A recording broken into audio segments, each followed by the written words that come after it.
Poštovani prisutni, dobar dan, dobrodošli na drugu sesiju Okruglog stola Zavnobih i politika odbrane Bosne i Hercegovine u odnosu na rezultate Dejtonskog sporazuma. Naziv druge sesije je Rezultati Dejtonskog sporazuma i problemi njegove implementacije i dogradnje. Poseban pozdrav i zahvalnost u ime organizatora upućujem učesnicima ove sesije, gospodi Ivu Komšiću, Kasimu Trnki, Selmi Cikotiću, Sifetu Podžiću i Muhamedu Šaćirbegoviću. Moje ime je Anes Džunuzović i ja ću moderirati ovom sesijom. Tokom agresije na Bosnu i Hercegovinu vođeno je više mirovnih pregovora, nuđeno više sporazuma, iniciranih od raznih međunarodnih faktora, ali su oni u pravilu propadali. Razloga neuspjesima bilo je više, a čini se najviše zbog nedovoljne odlučnosti međunarodnih faktora da agresiju zaista i zaustave.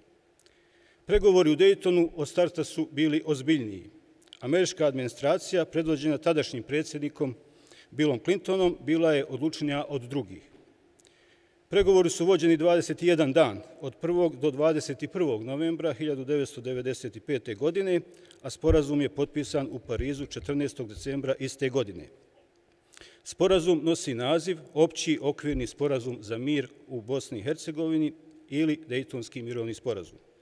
Od tada do danas o njemu govorimo kao sporazumu koji je zaustavio rat u Bosni i Hercegovini, odnosno agresiju na Bosnu i Hercegovinu. Mada, imajući na umu dešavanja na terenu u vrijeme potpisivanja sporazuma, možemo ga posmatrati i kao sporazum koji je zaustavio oslobađanje Bosne i Hercegovine i propast tadašnjeg agresorskog režima iz Srbije predvođenog Slobodanom Miloševićem. Prošlo je četvrt stoljeća od potpisivanja Dejtonskog mirovnog sporazuma, dovoljno da možemo govoriti o njegovoj implementaciji, rezultatima, kvalitetima i nedostacima, te o mogućnostima razvoja i nadogradnje.